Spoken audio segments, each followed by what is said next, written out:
Buenos días. Buenos días, profesor. ¿Cómo andamos? Bien, profe, bien. Perfecto. Perfectísimo, profe. ¿Listos para darle?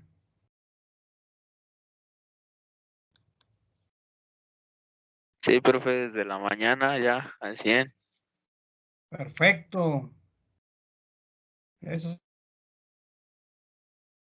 estamos. Aquí estamos. Hoy, pues llegué y dijeron que no iban a abrir el edificio hoy, porque el sábado fue el examen de admisión y y entonces no, hoy van a sanitizar el edificio y está todo abierto, todo cerrado. Así que tuve que ir a hacer una recarga. Bueno, primero pasar dinero a la tarjeta, luego hacer la recarga para tener internet y venirme acá a dar la clase. Pero ya estamos aquí listos.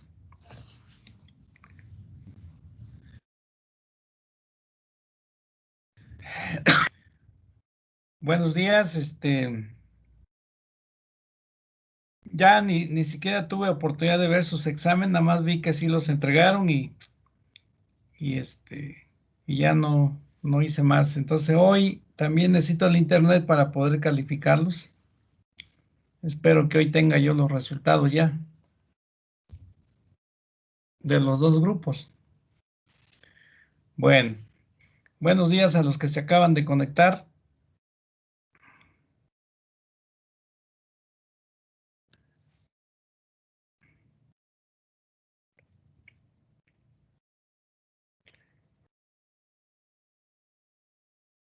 ¿Alguien, alguien me puede comentar la importancia que tiene la respuesta fotoperiódica de la soya? En primer lugar, hay que recordar que la soya es un cultivo de fotoperiodo corto. Eso siempre hay que tenerlo presente. Pero cuando ya clasificamos a las variedades en función de las zonas latitudinales a las que se adaptan, entonces tenemos que hablar de variedades que requieren días más largos y noches más cortas para florear, y variedades que requieren días más cortos y noches más largas para florear. Y entonces, ustedes me pueden decir, bueno, ¿y en qué quedó pues lo del fotoperiodo corto? Bueno, la soya, eso dice, especie de respuesta de fotoperiodo corto facultativa. Es, en diferentes latitudes va a florear siempre que el día sea corte.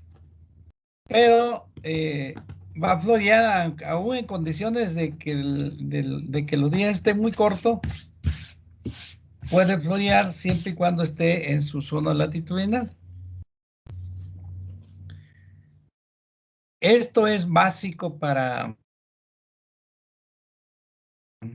no cometer errores de querer traer, ya sea en un viaje de estudio o que una vez que egresen vayan a alguna región del Sinaloa, de Sonora y vean variedades bonitas y digan, pues me la voy a llevar para Chiapas o para Guerrero, a Veracruz, a Yucatán, a Campeche,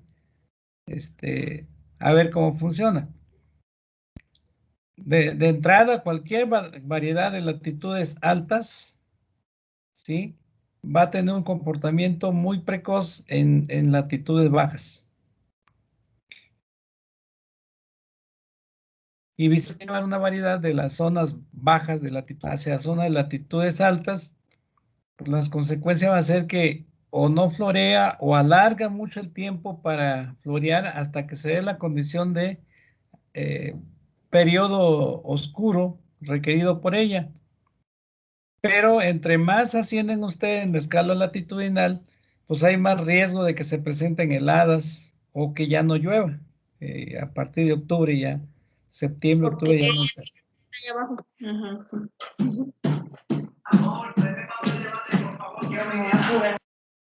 Mandé.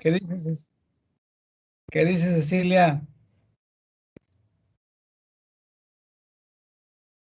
Bueno, entonces ustedes ahora me pueden responder la pregunta inicial. ¿Qué relación hay entre esto y las fechas de siembra?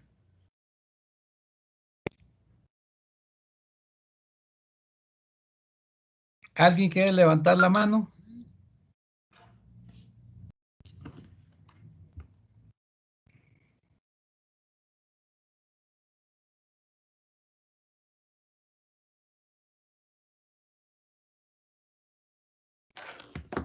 Chicos, ¿me están oyendo? Sí, profe. ¿Qué relación hay entre esta y las fechas de siembra? Podría decirse que las variedades se tienen que sembrar cuando el fotoperiodo sea largo, profe, todavía. No. Acuérdense que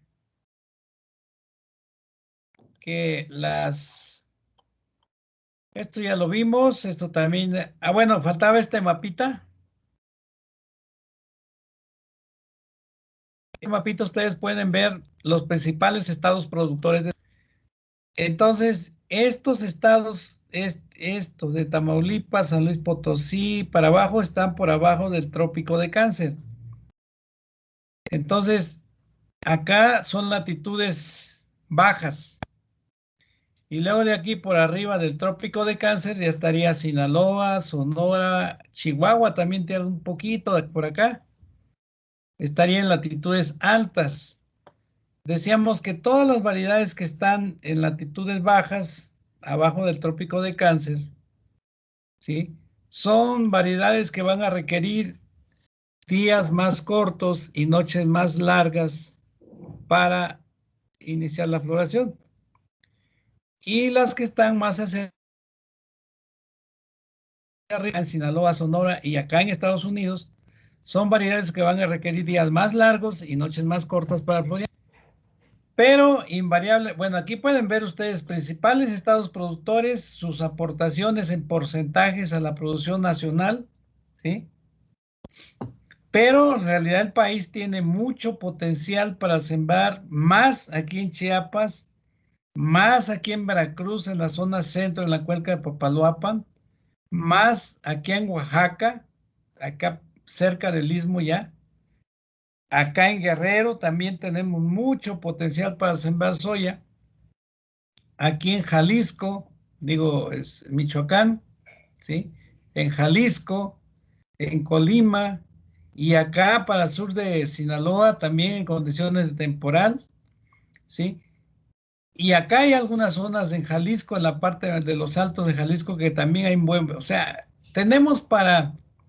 estamos importando 6 millones de toneladas de soya, ¿sí? No, bueno, 6 millones de oleaginosas en general y más o menos 4 millones de semilla de soya. Estamos produciendo no más de 400,000 toneladas por hectárea. En realidad el país tiene mucho potencial para producir lo que consumimos, ¿sí? Nuestro país es muy rico, propicios para el cultivo de soya. Esto ya lo vimos. Aquí está la zona latitudinal relacionadas con el centro de origen y la adaptación de variedades, ¿sí? Eso ya lo analizamos. Aquí comparamos la cuestión latitudinal. Aquí está el trópico de Cáncer, aquí, ¿sí? Aquí está el trópico de Cáncer. Entonces, lo que se siembra acá en Sinaloa, en el norte de Sinaloa y el sur de Sonora, también acá en Chihuahua, por Delicia, se siembra. Aquí en Coahuila también es factible sembrar, ¿sí? Entonces, para acá arriba, en Tamaulipas, por Río Bravo y todo eso, también se siembra algo de soya. Bueno, Estas variedades que están por arriba del trópico de Cáncer, ¿sí? Insisto, requieren días más largos y noches más cortas para florear, ¿sí? Y acá van a requerir días más cortos y noches más largas para florear, ¿sí? Entonces, si yo quiero llevar una variedad que se adapta bien en Chiapas, la quiero llevar a Sonora o a Sinaloa, voy a tener problemas de alargamiento de los días a floración. Por el contrario, si yo traigo una variedad que está dando buenos resultados aquí o acá está en el sur de Estados Unidos y la quiero traer acá a Chiapas, planta muy precoz, porque prácticamente desde el momento en que la ponga yo, que la siembre, están las condiciones de horas oscuras para que floree. Entonces, aquí hablamos de la respuesta fotoperiódica. Esto es lo que a mí me interesa que a ustedes se le meta en su cabeza. Y de ahí la pregunta. Vean, por lo que dice el compañero, la soya siempre va a florear cuando se acorten los días. No es fotoperiodo largo, no. La soya siempre va a ser de respuesta al acortamiento de los días. ¿Sí? Aquí está. Y esto ya lo discutimos. Y decíamos que en el caso de el trópico de Cáncer para abajo, las fechas de siembra apropiadas son del 15 de junio al 20 de julio. Del 15 de julio al 20 de julio. Pero que invariablemente la soya va a florear a mediados de agosto. ¿Sí? Entonces, la pregunta que yo les hice es, ¿qué relación hay, ¿sí?, entre las fechas de siembra y la respuesta fotoperiódica? ¿Qué relación hay entre la fecha de siembra y la respuesta fotoperiódica? Ya en la clase anterior hay compañeras, no sé si fue del grupo 1 o del grupo 5, pues que dieron muy buena respuesta a esto, ¿sí?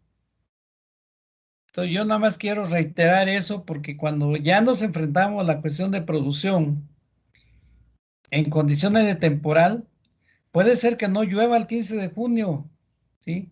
Que esté lloviendo allá a finales de junio o a mediados de julio, cuando empiecen las lluvias. Y acuérdense que la soya, esta es otra cosa que deben anotar, ¿sí? La soya, a diferencia del maíz o del girasol, la soya requiere una gran cantidad de humedad para que germine. Necesita incrementar su peso inicial en un 60 a 65%. Es decir, tiene que absorber una gran cantidad de agua para que se dé el proceso de germinación. ¿Qué significa eso para la fecha de siembra? Pues que yo voy a poder sembrar hasta que las lluvias estén bien establecidas y que el suelo esté en capacidad de campo. Si cae una llovizna ahí por que medio moja el suelo, no vayan a tirar su semilla porque no va a germinar, ¿sí? Tienen que esperar a que la lluvia esté establecida para que puedan sembrar y que la semilla germine. Esto anótelo, muchachos, ¿sí? Entonces se supone que del 15 al 20 de julio es el periodo en la que ya se establece bien las lluvias, ya no va a faltar agua en el suelo y la soya puede germinar bien.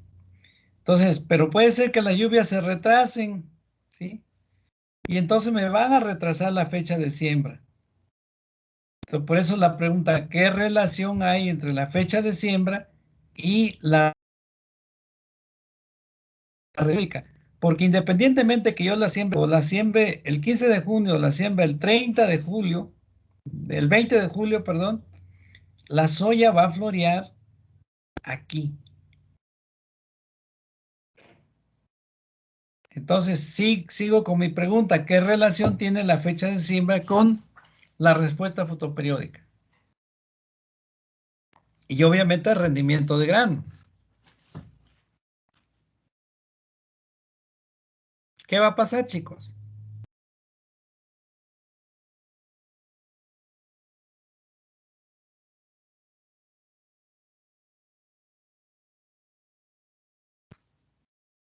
¿Qué pasa, pues? ¿No me están entendiendo? ¿O es muy obvio ya?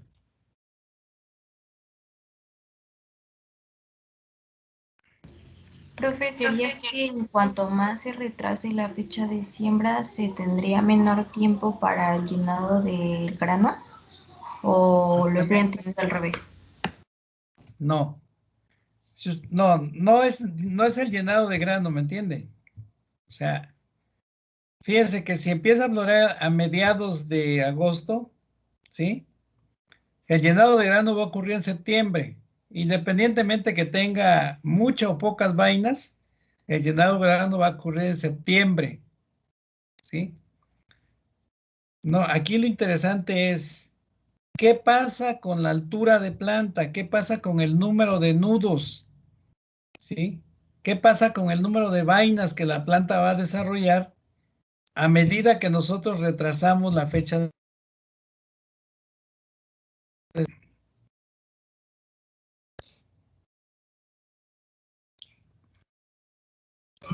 Sería menor, ¿no, profesor?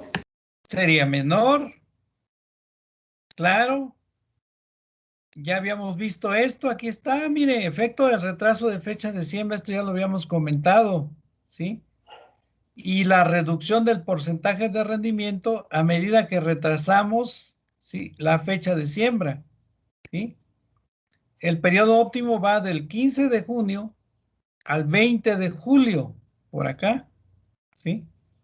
Aquí tenemos no una caída drástica de rendimiento, pero eso, decía yo, está asociado a que si retraso la fecha de siembra, ¿cómo voy a compensar yo? ¿O cómo voy a obligar que la planta crezca más? ¿Sí? ¿Cómo voy a compensar esa reducción de la estatura, la reducción de el número de vainas, el número de flores, el número de... ¿Cómo lo compenso yo?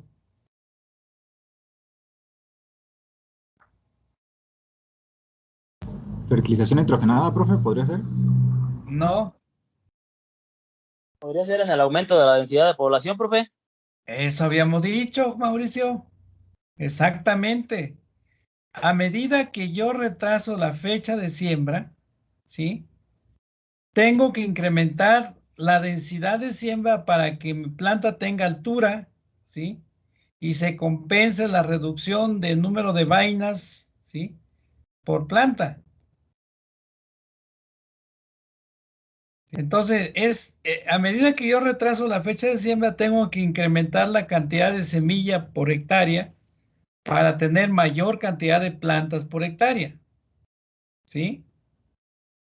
Entonces, esa es la respuesta. Si el temporal se retrasa por X o Y razón, no puedo sembrar el 15 de junio porque no hubo semilla, ¿sí?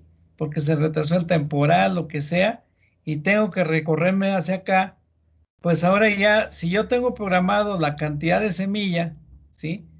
Por acá venía. Creo que no lo metí.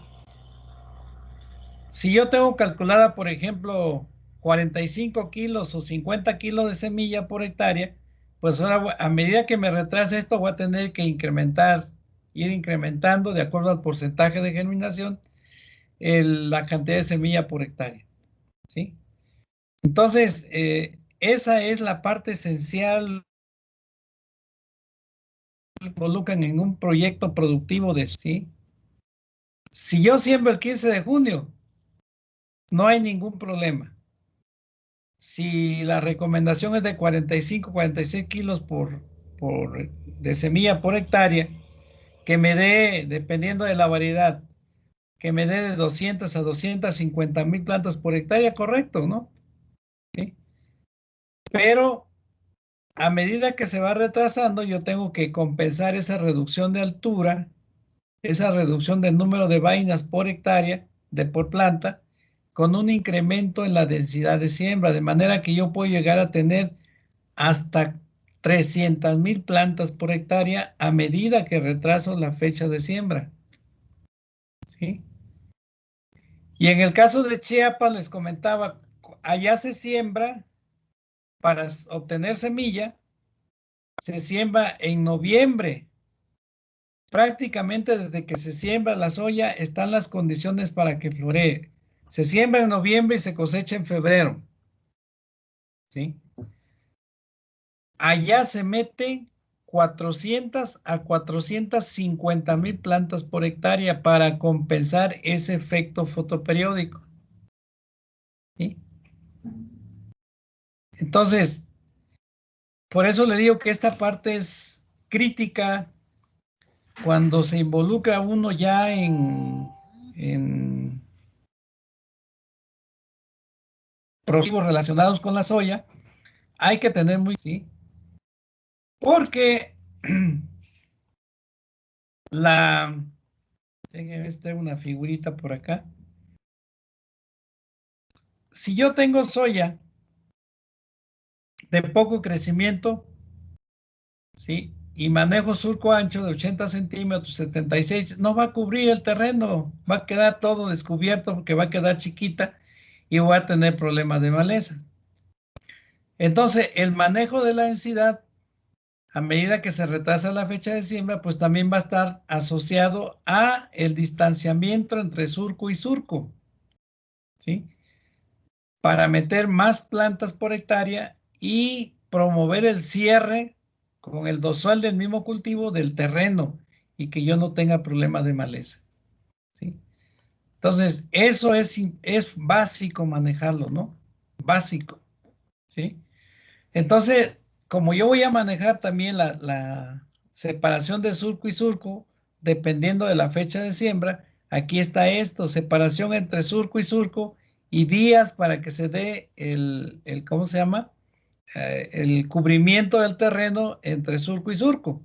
Entre más separe yo en los surcos, más tiempo va a tardar en cubrir la hilera, el surco, pues. Vean, entre más tiempo tarde, más. Entre más separación de surco. Y entre menos surcos, más rápido. Entre menos distanciamiento entre surcos, menos tiempo para que se dé esa cobertura. Y entonces reduzca el problema de malezas. Yo les comentaba en la clase anterior que en Chiapas, manejando de 400 a 450,000 plantas por hectárea, para siembras de noviembre y cosecha en febrero, se están manejando hasta 40 centímetros entre surco y surco, ¿sí? Entonces, eso, porque en Chiapas es un problema grave por la temperatura y la humedad, es un problema grave las malezas. Entonces, esta es una manera de controlarla y a la vez hacer que la planta crezca, ¿sí? Porque si no, se me van a quedar muchas parritas, las pocas vainas que den van a quedar arrastrando al suelo y cuando yo pase la trilladora, pues muchas vainas van a quedar ahí tiradas. Entonces, el incrementar la densidad de población también lleva el objetivo de levantar las vainas de abajo y ponerlas a la altura de la barra de corte de la trilladora, ¿sí? Las vainas no deben estar a menos de 13 o 14 centímetros del ras del suelo hacia arriba. Cuando las florean muy pronto por el efecto fotónico, entonces las vainitas se quedan pegadas al piso si es que no estimulo su crecimiento hacia arriba. Entonces, además de que son pocas, porque la planta va a echar menos vainas por la respuesta fotoperiódica, imagínense que queden arrastrando al suelo y que la barra de corte la deje, pues va a ser pérdida, ¿no? ¿Sí? Entonces, esto es importante, ¿eh? Esto de la respuesta, ¿sí? Esta curva donde dice porcentaje de rendimiento y retraso por la fecha de siembra, lleva ya implícito, aquí no lo dice, pero lleva implícito ya que a medida que yo retraso, tengo que ir metiendo más plantas por hectárea para compensar el efecto fotoperiódico. ¿De acuerdo? ¿Sí le entienden, chicos?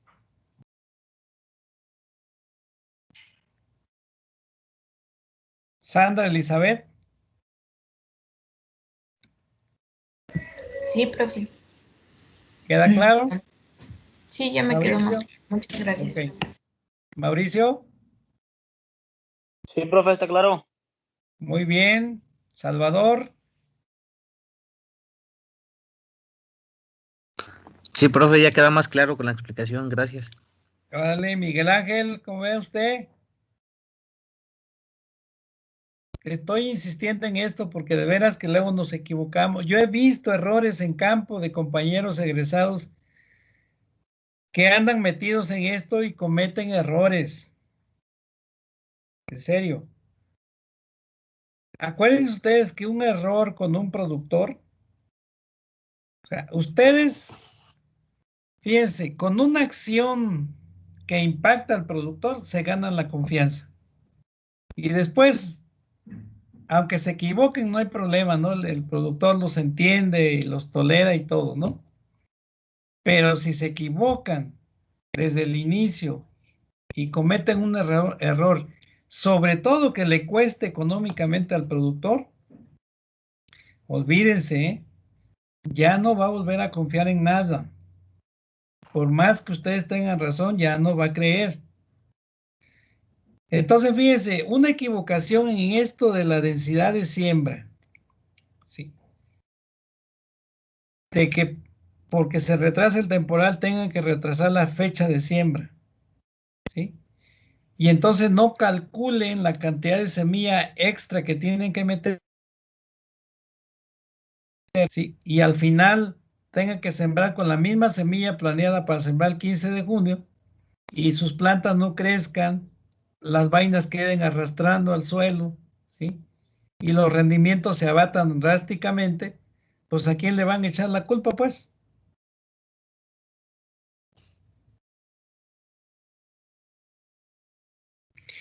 En cambio, si el temporal se retrasa y ustedes le dicen al productor, es que vamos a tener una reducción en la altura de planta, entonces tenemos que meterle más plantas por hectárea. Entonces, esto implica comprar por hectárea 10 kilos más de semilla o 20 kilos más de semilla, ¿no? ¿Sí? Y al final obtienen los resultados. Pues eso ya lo hace, le ganan ustedes credibilidad con el productor, pero si se equivocan, ese es un problema. Entonces, soya es un cultivo, yo digo, planta como una niña consentida. Empieza con esto de la respuesta fotoperiódica.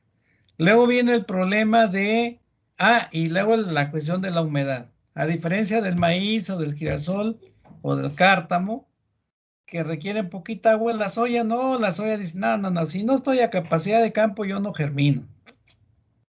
¿Sí? Ahí está otro asunto. No podemos sembrar con las primeras lluvias, ¿no? Hasta que el terreno esté húmedo bien, entonces sí podemos sembrar. Luego viene el otro problema, que es la profundidad de siembra. No manches, me cae que yo he visto problemas graves ahí porque no se maneja la profundidad de siembra adecuada y ustedes ven, lo ideal es esto, fíjense, miren. Lo ideal es esto que se ve aquí. Que una vez que ustedes siembren, miren, tengan surcos así parejitos donde todo nació aquí. 20 o 24 plantas por metro lineal, dependiendo de la densidad que estén manejando, deben tener de 20 a 24 plantas por metro lineal. Ya dependiendo del porcentaje de germinación, ¿sí? Voy a calcular cuántas semillas debe colocar la sembradora por metro lineal para tener de 20 a 24 plantas por metro lineal, ¿sí? Para esto, solamente está de por medio la humedad del suelo, ¿sí? La temperatura del suelo, ¿sí? Y el porcentaje de germinación. También está de por medio la profundidad de siembra. Bueno, ustedes ya establecieron su fecha de siembra, ya sembraron, etcétera, etcétera, ¿no? Y ahora viene este otro gran reto. ¿A qué profundidad de siembra voy a sembrar para garantizar que me salga toda la semilla y que tenga yo hileras así, totalmente uniforme como se ve aquí? Ah, bueno, aquí hay varias cosas. Primero, esta semilla debe tener humedad, ¿sí? Para que incremente su peso. Una vez que yo lo pongo en el suelo, incremente su peso entre 65 y 60-65% de su peso en agua. Entonces, cuando se va a dar el proceso de germinación, acuérdense que la cubierta seminal, sí, y se va a meter hacia abajo. Y este gancho del hipocotilo, ¿sí? Va a sacar los cotiledones porque es una planta de germinación epígea. Va a sacar los cotiledones. Pero justo este ganchito, es bien delicado. Con un terroncito o con una costra que se forma en el suelo, se quiebra y ya no sale. Si yo la pongo a profundidad de siembra muy hondo en el suelo, no sale.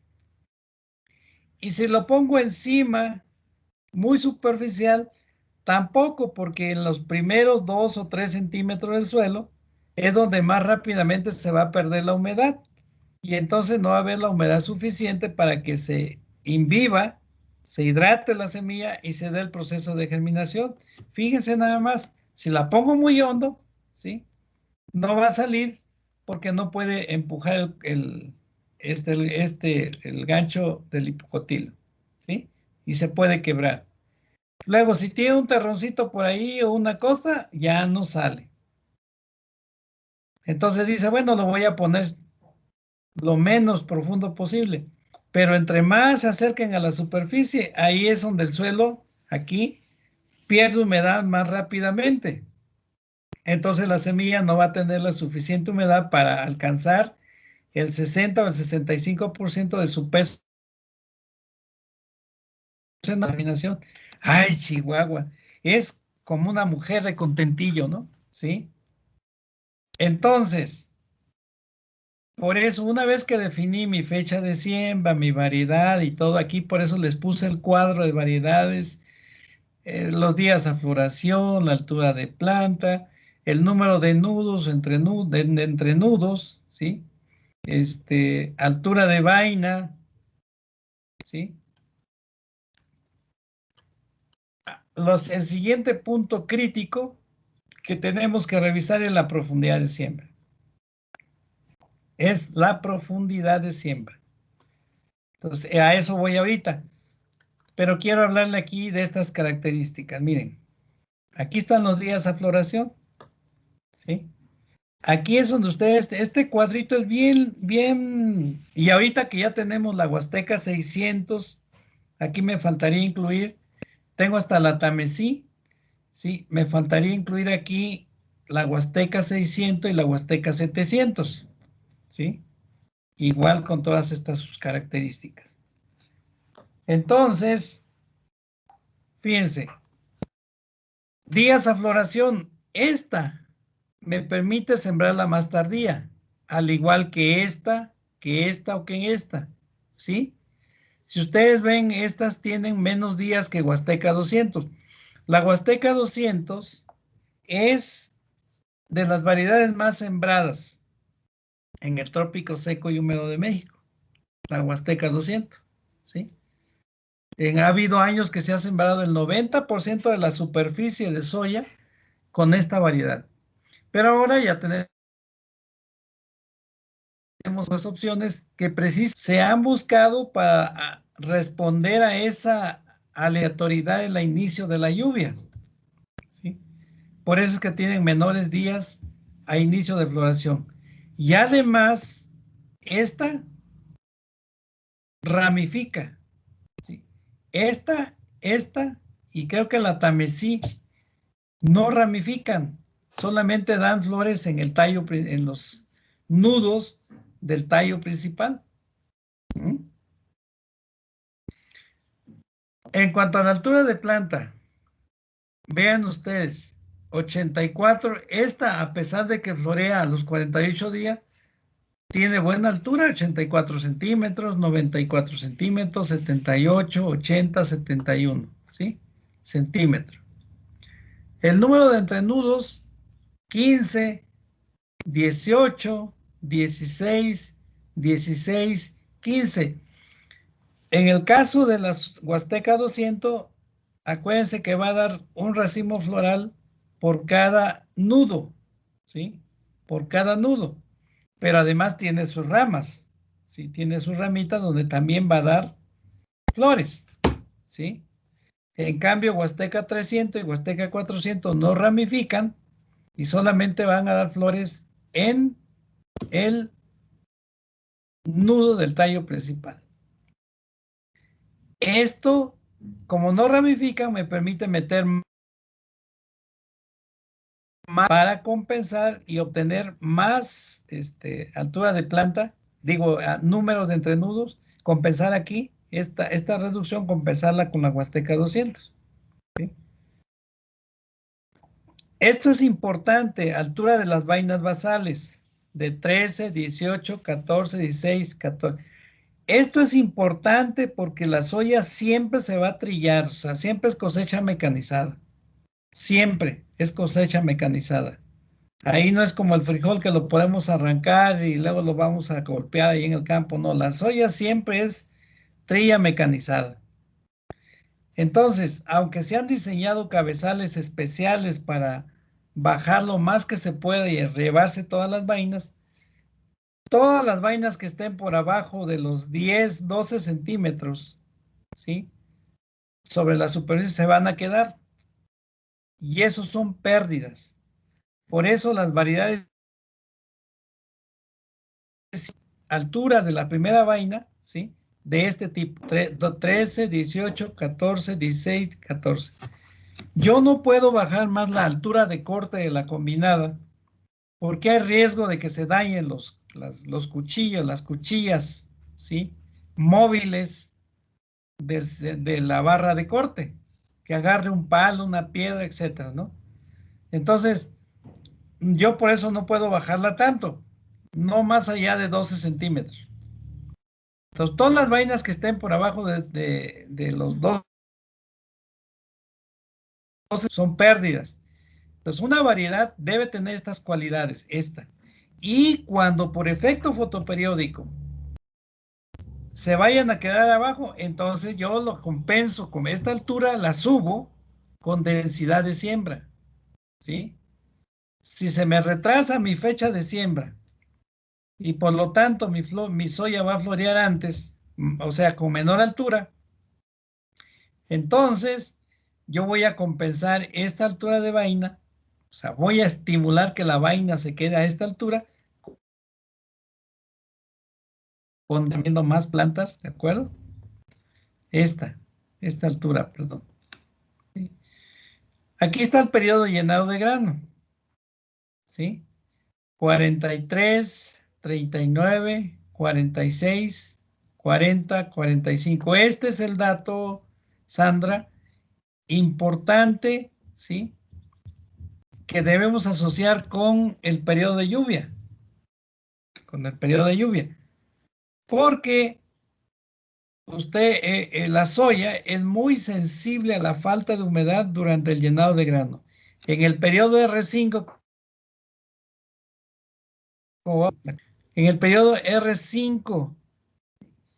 es muy sensible donde el rendimiento se les puede caer, ¿sí? A la mitad o menos, ¿sí? Si falta humedad. Entonces, en condiciones de temporal, yo tengo que buscar también que mi fecha de siembra coincida con ese segundo ciclo de lluvias, ¿sí? Que se da en septiembre, justo cuando tenga yo llenado de grano. Más adelante vamos a ver una gráfica cómo se asocia la fecha de siembra con el ciclo de lluvia, particularmente del trópico de Cáncer hacia abajo, ¿sí? Aquí están los días a madurez fisiológica, ¿sí? de 116, 118. En la madurez fisiológica es fundamental que alcanza la máxima, el máximo peso seco la semilla, ¿sí?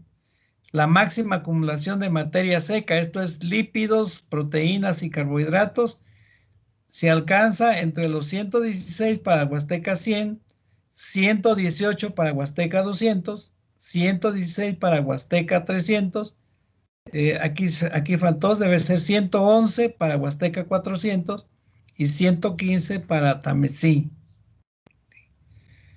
Entonces, esta es la parte que yo tengo que cuidar, ¿sí?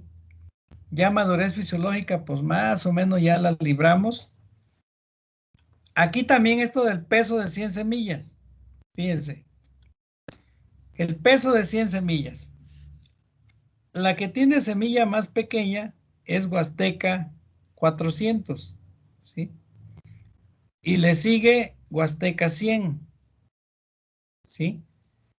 Esto es importante porque también está relacionado con la profundidad de siembra y con la posibilidad del daño mecánico al momento de la trilla. Entre más grande sea la semilla, mayores posibilidades de daño mecánico al momento de trillar. Entre más pequeña sea la semilla, mayor problema para la germinación, ¿sí? En el momento de la siembra, o dependiendo de la profundidad de siembra, ¿sí? Si es pequeña y la siembra muy profunda, no va a alcanzar su reserva para salir, ¿sí? Entonces, con estas son las que tenemos que jugar cuando sembramos. Aquí están los rendimientos promedios. Pero cuando hay buenas lluvias, como en Chiapas, por ejemplo, que es de temporal, pero donde la humedad generalmente hay humedad, ¿sí? Entonces yo puedo rebasar tranquilamente las 3 toneladas, hasta 3.5, 4 toneladas por hectárea en el caso de Chiapas, ¿sí? Pero en el trópico seco, ¿sí? Como es sur de Tamaulipas, norte de Veracruz, oriente de San Luis Potosí, la parte central de Veracruz, en Oaxaca, en Guerrero, Michoacán, etcétera, que son climas AM y AW, ¿sí? Entonces, en esto anda el rendimiento, ¿sí? En estos niveles. Pero si por X o Y razón el temporal no es suficiente o ya no llueve en septiembre, esto se puede caer hasta 1,200 kilos por hectárea por falta de humedad en el periodo de llenado de grano, especialmente en R5. Entonces, esto es importante. Con esto es lo que cuando se planifica un proyecto de producción de soya. Ahora vean, esta es otra parte importante, que la planta permanezca erecta, ¿sí? Que no se caiga después que alcanza la madurez de cosecha, que sería R8, ¿sí? Que esté firme, erecta, todas son resistentes. Antes, por ejemplo, la variedad tropicana, que era muy buena, pero era muy susceptible a la came, ¿sí? Se acostaba, pues una vez que ya estaba la R8 se caía. Entonces, ahora todas las variedades son resistentes. Tienen que estar erectas para que la máquina no vaya dejando plantas tiradas. En el desgrane, es decir, la apertura de la vaina. También tropicana, que es la que llegó primero acá a México, era muy sensible al desgrane. Ahora no, la mayoría de las variedades permanecen con las vainas cerradas hasta que es trillada, después de R8. ¿Sí?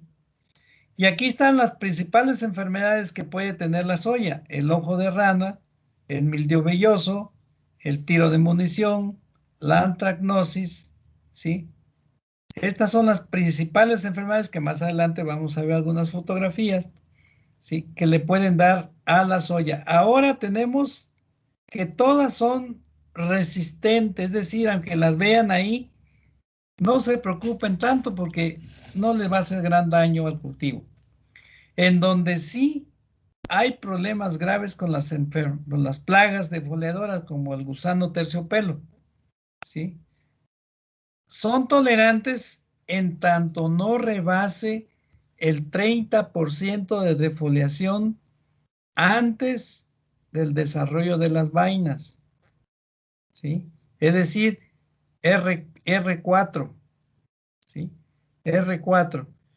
Aquí no lo aclaran, en este cuadrito no se aclara, pero hay que decir, o hay que hacer hincapié que tanto el gusano terciopelo como el gusano falso medidor, el gusano peludo, el gusano saltarín, ¿sí? Son todas las variedades son tolerantes siempre y cuando no rebasen el 30% de defoliación antes de R4. Cuando se rebasa ese porcentaje, ¿sí? Sí tenemos ya un efecto de reducción en el rendimiento por daño en el área foliar. Esto es importante, ¿sí? ¿Por qué es importante? Porque si logramos rebasar R4 con menos del 30% de defoliación, ya la hicimos porque ya no vamos a tener que estar tirando productos, ya sea químicos o biológicos, para controlar estas plagas. Por ejemplo, el gusano terciopelo y el falso medidor se pueden controlar con aplicación de baculovirus, ¿sí?